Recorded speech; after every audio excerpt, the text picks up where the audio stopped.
My name is Rebecca Walsh, and I'm 32 years old. The moment I realized my entire family had been running a decade-long con on me happened on a Tuesday afternoon in my father's study, a room I wasn't supposed to be in. But there I was, frozen behind the heavy oak door, listening to my father coach my younger brother on how to manipulate me. "Your sister always pays," Dad said, his voice casual, like he was discussing the weather. "Just act desperate. Tell her it's an emergency. Make up something about Lily needing medicine or the car breaking down. She never checks." My brother Marcus laughed. "She really doesn't, does she?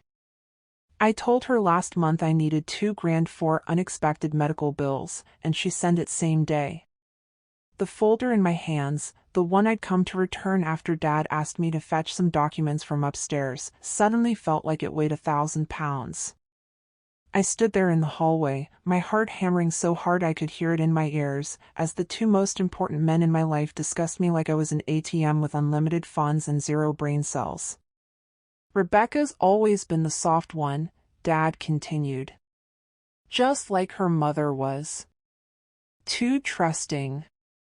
Too eager to help. Your sister Isabel figured it out years ago, stopped falling for it around college. But Rebecca?" He chuckled. "She'll probably keep giving until she's broke." I should have stormed in right then. Should have thrown that folder in his face and demanded answers. But my legs wouldn't move. Instead, I stood there, mentally cataloging every emergency I'd funded over the past 10 years. Marcus's rent. Dad's investment opportunity. My younger sister Lily's tuition that I later discovered she'd never enrolled for. The family vacation I'd contributed $5,000 to, even though I couldn't afford to go myself. $50,000. Maybe more. I'd stopped counting after a while because what did it matter? They were family. Family helped each other. Except it wasn't help. It was theft dressed up as love. I carefully set the folder on the hallway table and walked away, my footsteps silent on the plush carpet. Nobody heard me leave. Nobody ever really saw me at all. But that was about to change. If you've ever felt used by the people who were supposed to love you most, stay with me. Because what happened next changed everything. Growing up as the middle child in the Walsh family meant living in a very specific kind of shadow. My older sister Isabel was brilliant, full academic scholarship to Stanford, now a surgeon in Seattle living her best life 3,000 miles away from the rest of us. My younger sister Lily was the baby, the beautiful one, the one who could do no wrong in anyone's eyes. And Marcus, 10 years younger than me, was the long-awaited son, the golden boy who made my father finally feel complete. Then there was me. Rebecca. Average student. Average looks. Working a decent but unspectacular job as a financial analyst for a mid-sized firm in Chicago. I was the dependable one, the one who showed up for every family dinner, every holiday, every crisis. The one who stayed close to home in Oak Park while everyone else spread their wings. My mother died when I was 14, and I think that's when it started, this need to be useful, to be needed, to prove my worth through service. Dad struggled after Mom passed. The house fell apart. Bills piled up. So I stepped in. At 14, I was doing laundry, cooking dinner, helping Lily with homework. By 16, I had a part-time job, and most of that money went to helping out at home. "You're such a good daughter," Dad would say, kissing my forehead. "Your mother would be so proud." Those words were like oxygen to me. I lived for them. When I graduated college, state school, nothing fancy, loans I was still paying off, I got my job and moved into a modest apartment 20 minutes from Dad's house. Close enough to help, far enough to feel independent. Isabel was already in medical school by then, too busy to come home more than once a year. Lily was in high school, and Marcus was just a kid. I became the default. The one everyone called when something went wrong. And things went wrong constantly. Dad's car broke down. I helped with the repair. Lily needed money for prom. I sent it. Marcus wanted to join the travel soccer team. I covered the fees. Dad's investment in his friend's restaurant went south. I helped cushion the blow. Every request came with a story, a justification, a promise that they'd pay me back. They never did. But I told myself it didn't matter. Family wasn't supposed to keep score. Isabel called me once, about 3 years ago, when I mentioned I'd helped Dad with another emergency.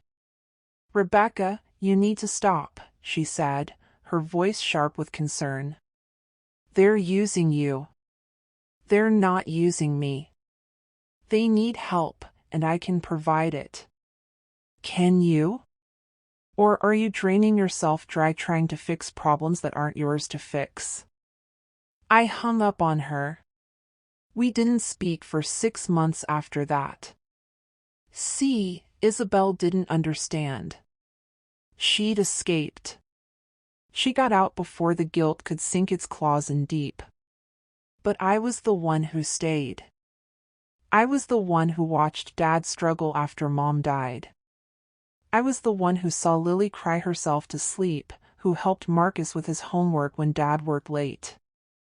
I wasn't being used. I was being a good sister. A good daughter. At least, that's what I told myself right up until I heard my father laugh about how easy I was to manipulate. I drove home in a fog, my hands shaking on the steering wheel. My phone buzzed twice, Dad calling, probably wondering where I'd gone with his folder. I ignored it. Then Marcus texted, "Hey sis, any chance I could borrow $800? Car registration came up and I'm short this month." I stared at that text for a full minute while sitting in my apartment parking lot. He wasn't short. He just bought a new gaming console last week. I'd seen it on his Instagram story. The car registration was probably real, but why was it my problem? He had a job. He lived rent-free with Dad. Where was his money going? I knew where. Toys. Trips. Things he wanted because he'd never learned to wait, to save, to sacrifice. Why would he? Big sister would always bail him out. "Just act desperate," Dad's voice echoed in my head. My fingers hovered over the keyboard. Every instinct screamed at me to send the money, to smooth it over, to be the good sister I'd always been. But something had shifted. A crack had formed in the foundation of my identity, and I could feel the whole structure starting to crumble. I didn't send the money.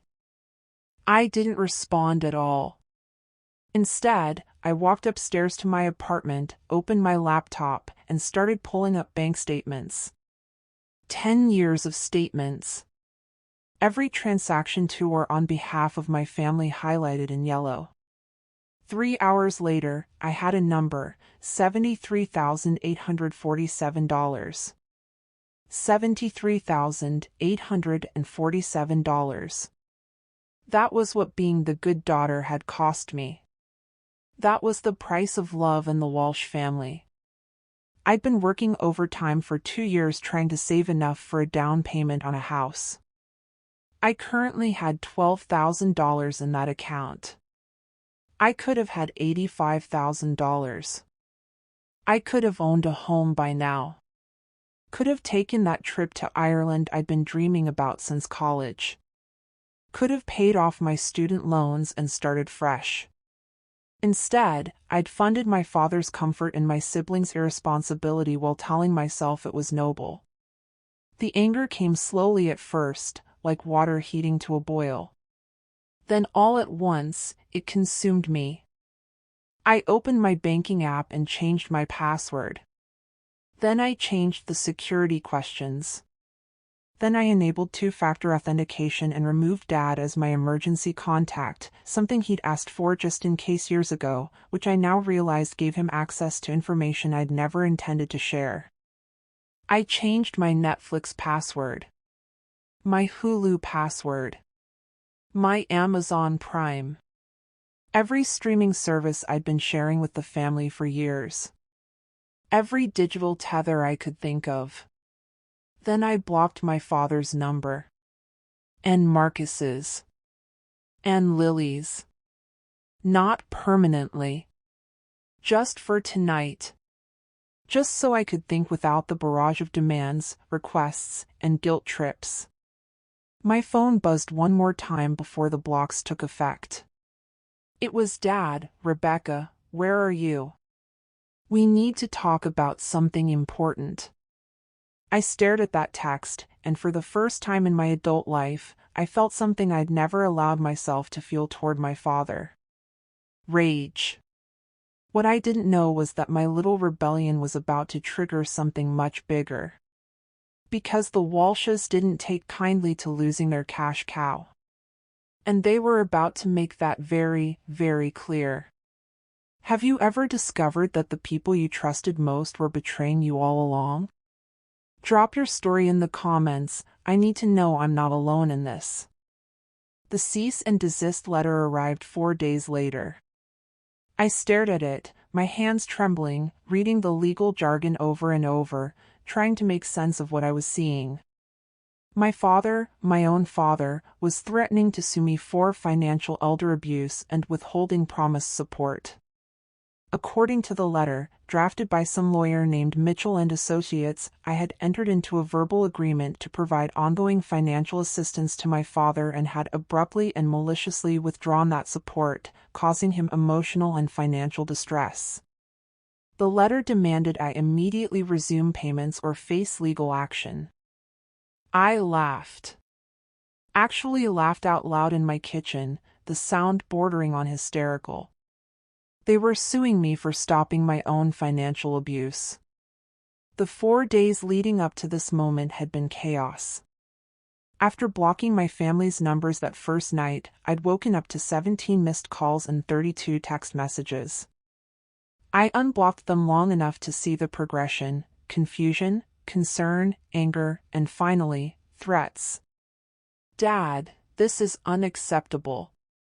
Call me immediately. Marcus, what the hell, Rebecca? I thought we were cool. Lily, you're being so selfish right now. Dad's really upset. And then, most telling of all, a text from Dad that made my blood run cold: you owe this family. After everything we've done for you. Don't make me take legal action. I'd screenshot everything. Every text, every voicemail, every Facebook message from relatives I barely knew, all asking what I'd done to upset your poor father. The family grapevine had been burning up, painting me as the villain in a story I hadn't even known I was part of. But this letter, this was next level. I called Isabel for the first time in 8 months. Rebecca? She answered on the first ring, her voice cautious. I heard.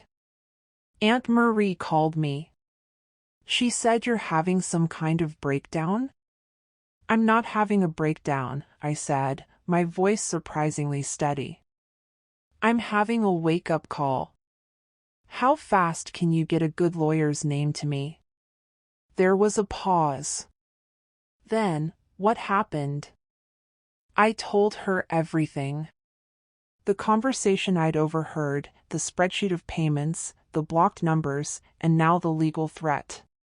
With each detail, I could hear Isabel's breathing change, could feel her anger building through the phone line. That son of a... She caught herself. Rebecca, I'm so sorry.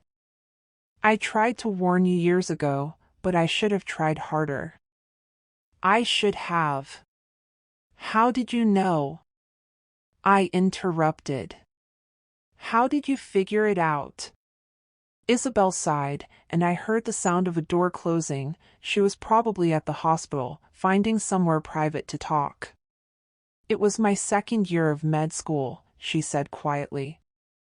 I was drowning in debt, working overnight shifts at the hospital, barely sleeping. Dad called and said he needed $10,000 for emergency surgery. Said his insurance denied coverage and he'd die without it. I was terrified, so I maxed out a credit card and sent it. I closed my eyes, already knowing where this was going. 2 months later, I came home for Christmas and saw him loading a brand new bass boat into the garage. A $15,000 boat. When I asked about the surgery, he got defensive, said the insurance finally came through. But Rebecca, there was never any surgery. I checked with his doctor. He'd had a routine physical and was perfectly healthy. Why didn't you tell me? I tried, Isabel said, her voice breaking. Remember when we fought about you giving him money? I didn't know how to tell you without proof, and I was afraid you'd think I was just being bitter about the boat. By then, I'd already decided to cut financial ties and move away. I thought maybe if I got out, you'd see what was happening and follow. I didn't follow. I dug in deeper. I know. And I should have done more to stop it. I was a coward. We sat in silence for a moment, two sisters connected by the same betrayal, separated by our different responses to it. I'm sending you the name of my lawyer friend in Chicago, Isabel finally said. Her name is Catherine Torres. She's a bulldog. Do not, under any circumstances, respond to that cease and desist without talking to her first. In fact, don't respond to Dad, Marcus, or Lily at all.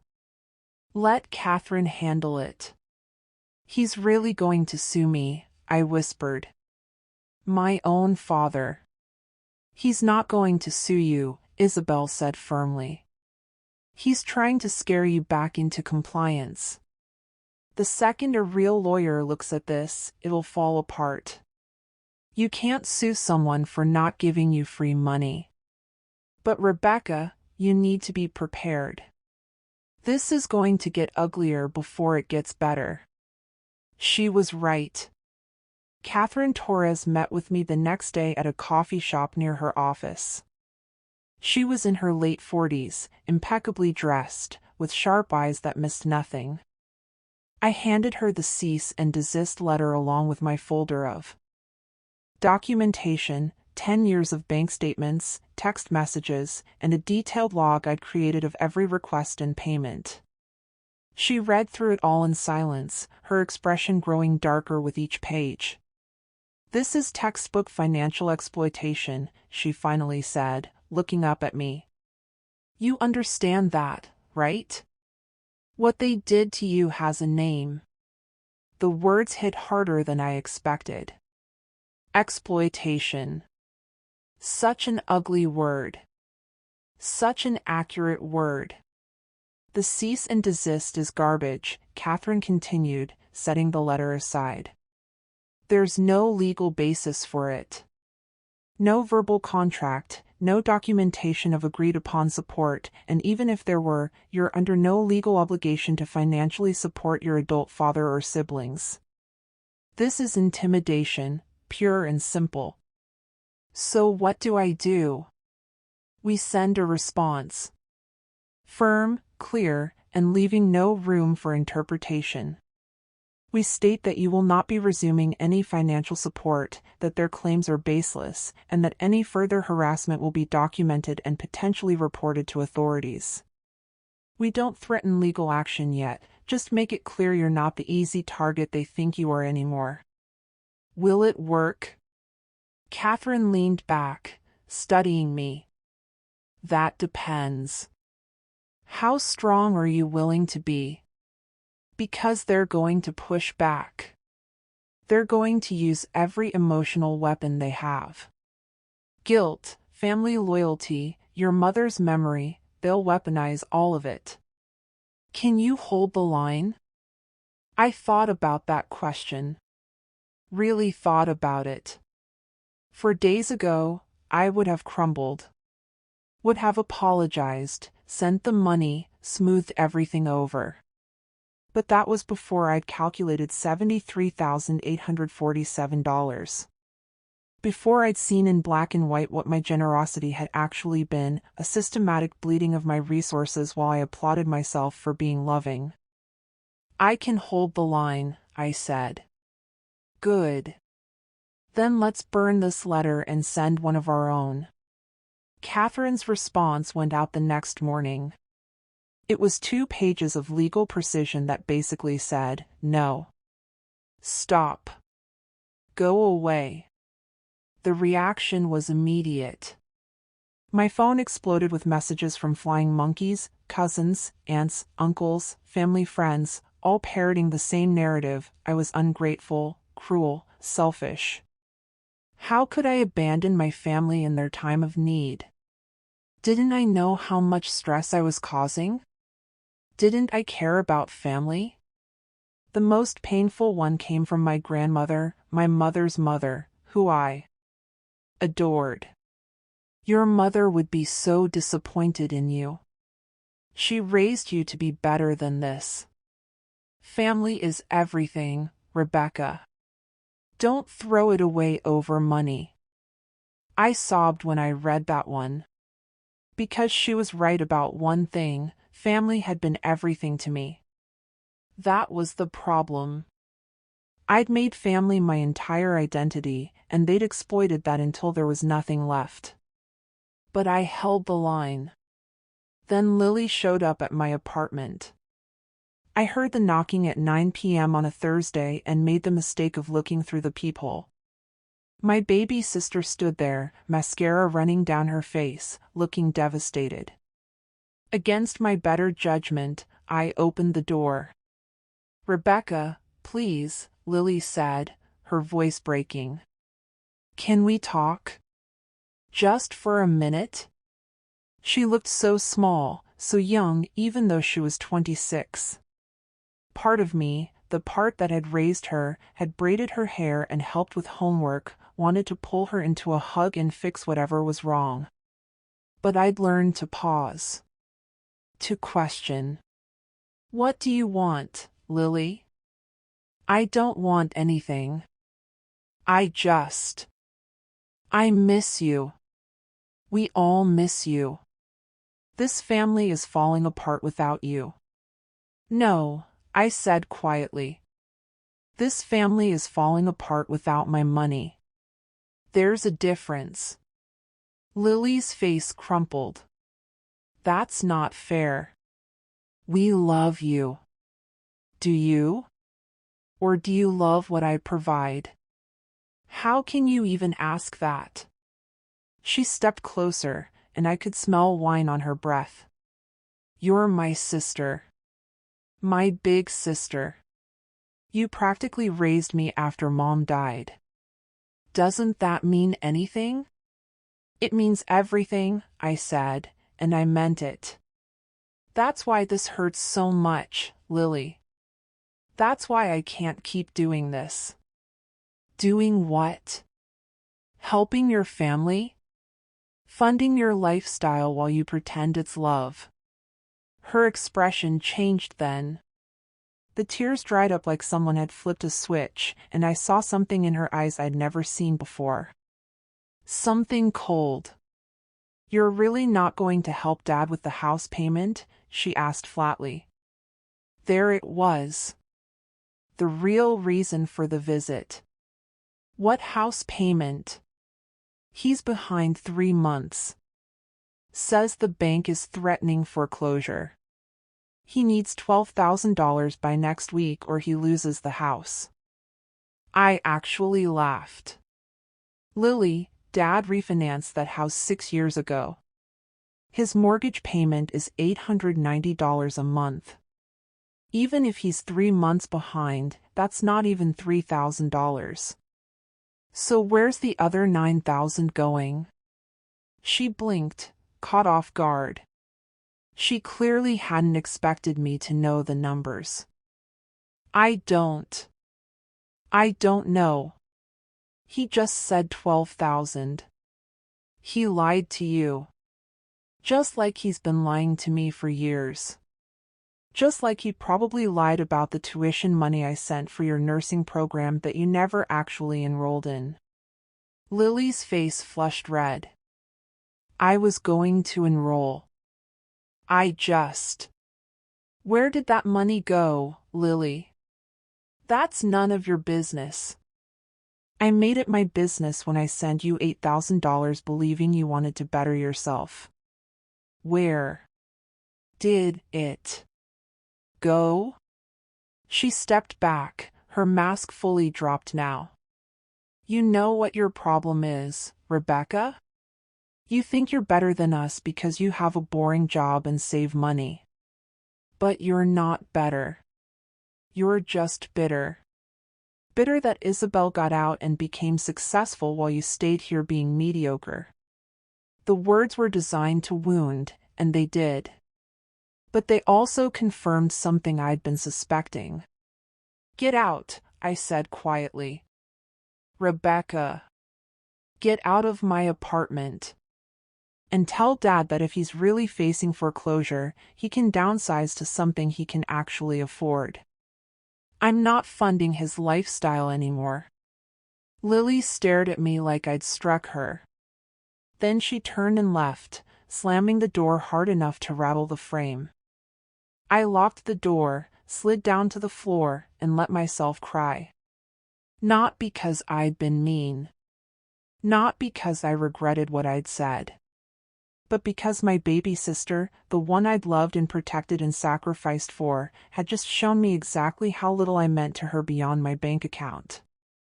The next morning, I woke up to a Facebook post from my father. It was public, visible to all 400 of his friends and our extended family. It's with a heavy heart that I share my daughter Rebecca has chosen to abandon her family in our darkest hour. Despite everything we've done for her, she's turned her back on us when we need her most. I'm facing the loss of our family home, the home where she grew up, where her mother's memory lives, because she's decided money matters more than family.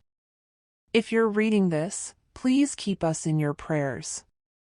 We're going through something no parent should ever experience, the betrayal of a child we loved unconditionally.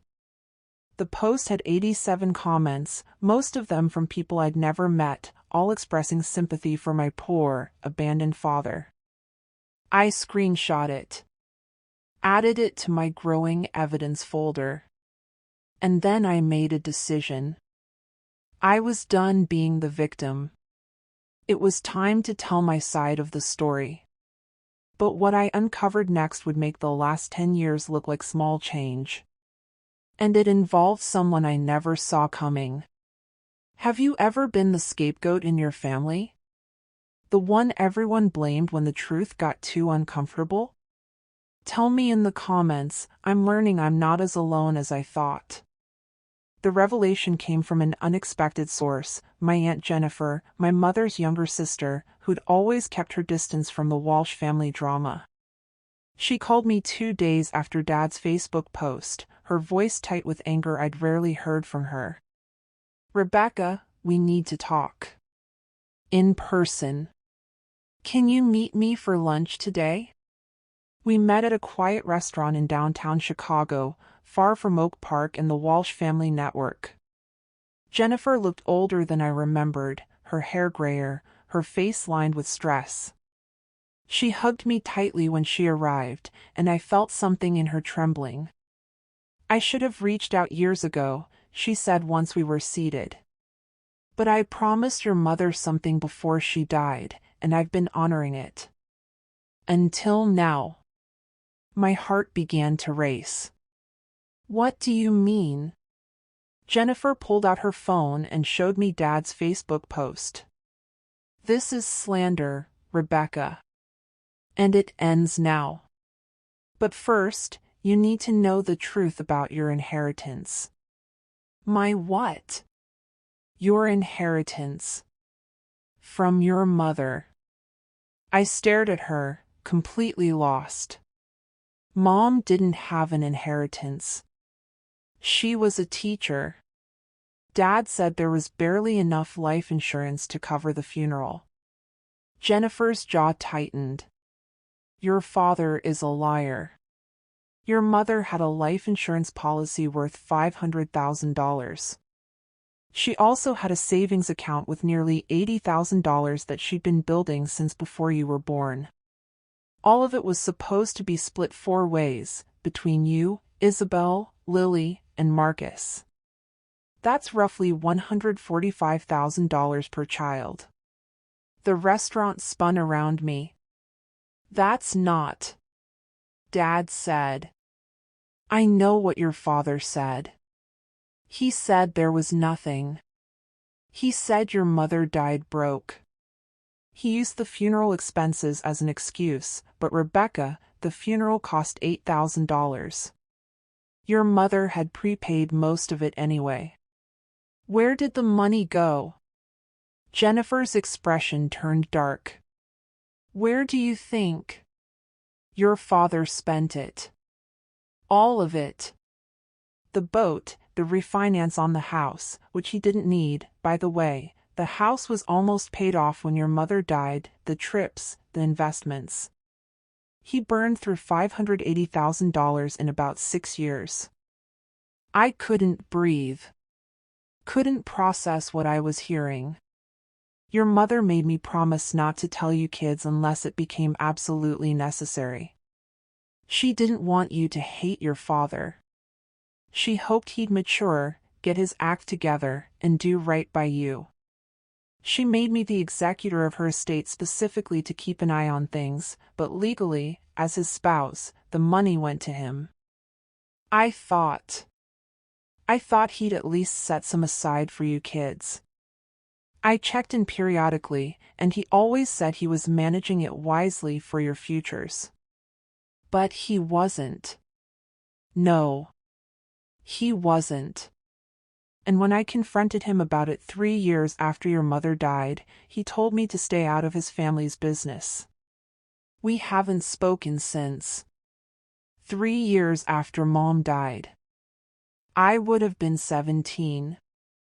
That was right around the time Dad started asking me to help out financially. Right around the time the requests became regular. He spent my mother's money, then started taking mine, I whispered. Yes. And Isabel's. He lied to her about needing surgery. I didn't know about that, but I'm not surprised. Rebecca, your father is a narcissist and a con artist.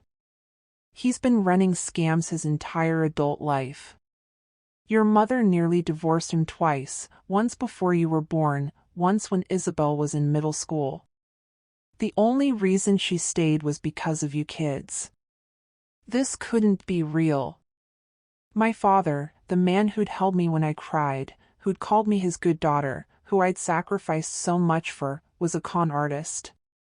Why are you telling me this now? I asked. Because of that post. He crossed a line. He's publicly slandering you to manipulate you back into funding his lifestyle, and I won't stand by and watch him destroy another woman in this family. Your mother would have wanted you to know the truth. So here it is. Jennifer pulled out a folder, she'd come prepared, and slid it across the table. Inside were documents. Bank statements from my mother's accounts showing the balances before she died. The life insurance policy payout. And then, most damning, a series of large withdrawals and transfers over the following 6 years, each one annotated with what Dad had spent it on. $35,000 boat. $80,000 house. Refinance, unnecessary.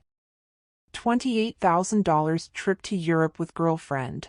I felt sick reading that one. $15,000 Marcus's private school tuition, this one was legitimate. $45,000 business investment in friend's restaurant, failed within a year. The list went on. Luxury watches. A motorcycle he'd sold 2 years later. Gambling debts. Each item a piece of my mother's legacy, squandered. There's more, Jennifer said quietly.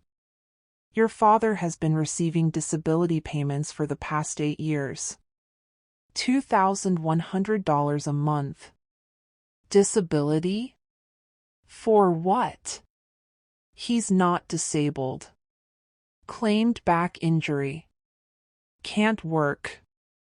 Except he seems perfectly capable of loading boats, riding motorcycles, and traveling. It's fraud, Rebecca.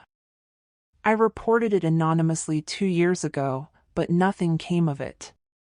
I thought about all the times I'd helped with his bills. All the times he'd claimed he was struggling. He was receiving over $25,000 a year in disability, owned his house outright, the refinance had been paid off with mom's money, and had minimal expenses. He wasn't struggling. He was hoarding money while squeezing more out of his children. How much does Isabel know about this? I asked.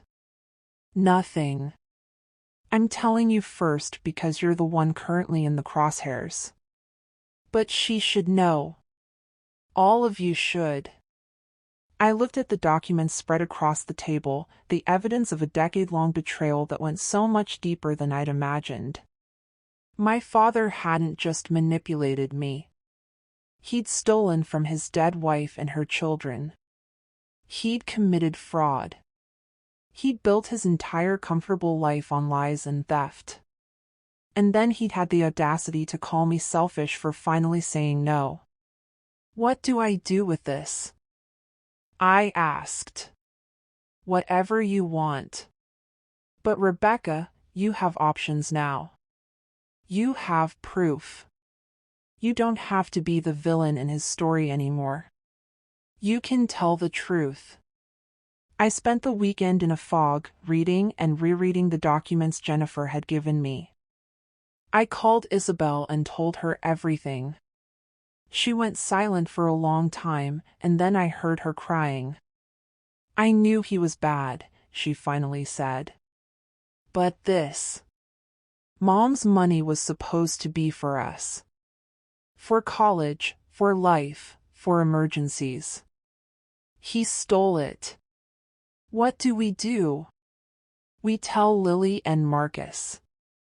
They deserve to know what kind of man they're defending. Sunday evening, I drafted a message and sent it to both of them. We need to talk. All 4 of us. This isn't about the money I'm not giving anymore. This is about money that was supposed to be ours and what Dad did with it. Isabel will be on video call. Can we meet Tuesday at 7 p.m. at my place? This is important. Lily responded immediately, whatever you're trying to pull, I'm not falling for it. Marcus took longer, but eventually, fine. But this better not be some guilt trip about us asking for help. They showed up Tuesday with identical defensive postures, arms crossed, faces set in expressions of long-suffering patience with their difficult sister. Isabel appeared on my laptop screen from Seattle, her face serious. I didn't bother with small talk. I laid out the documents on my coffee table and started explaining.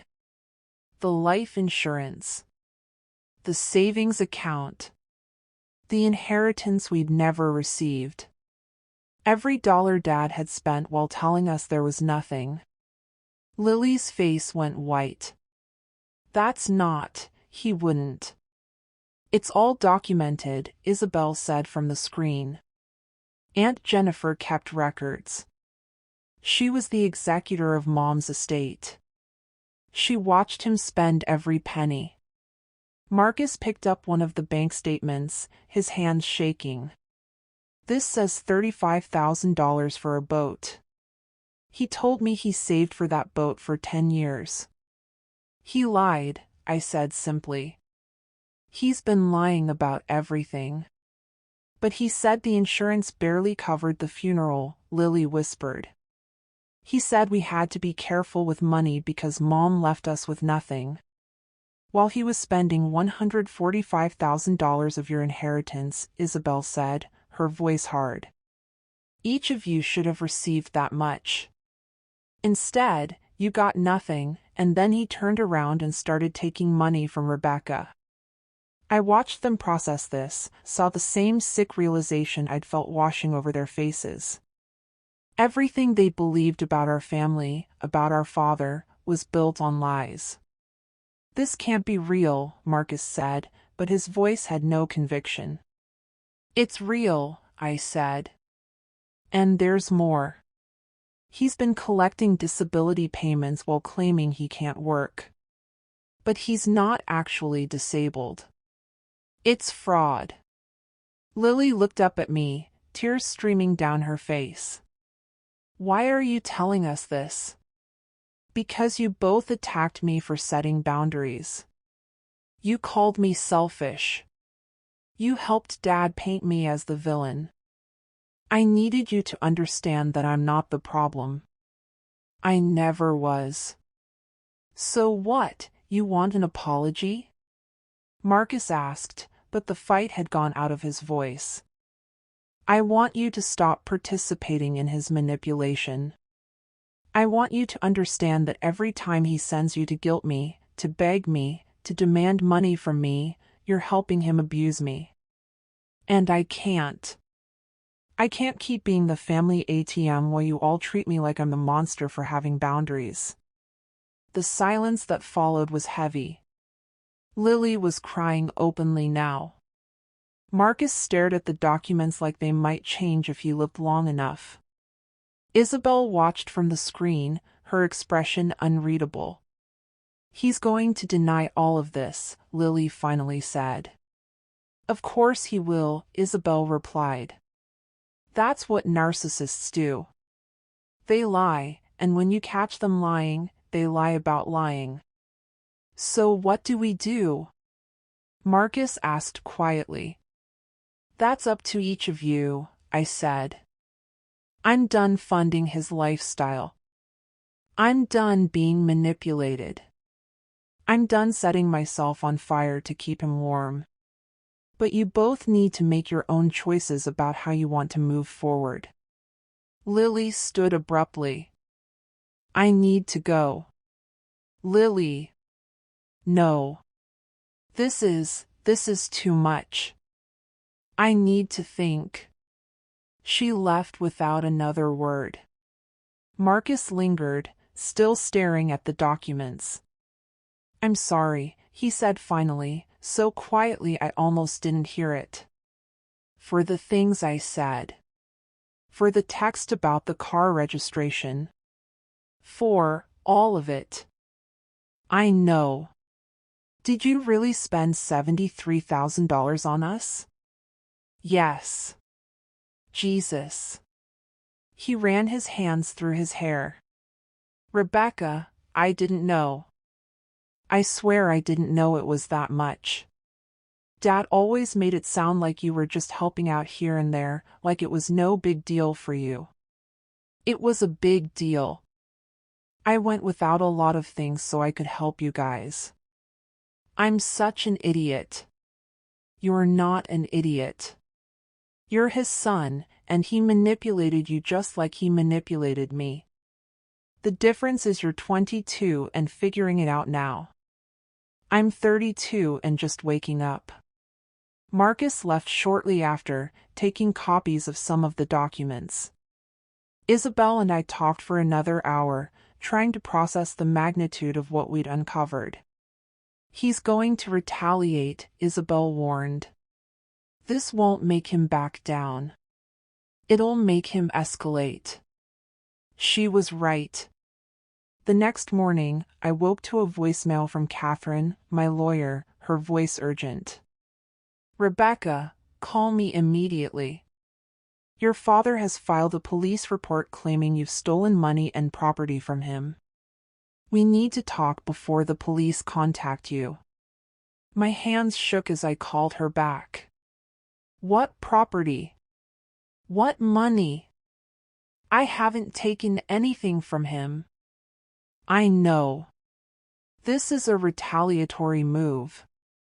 He's claiming that you borrowed various items over the years and never returned them, and that you owe him money for services rendered, specifically, claiming he provided childcare for children you don't have and home repairs on an apartment you rent.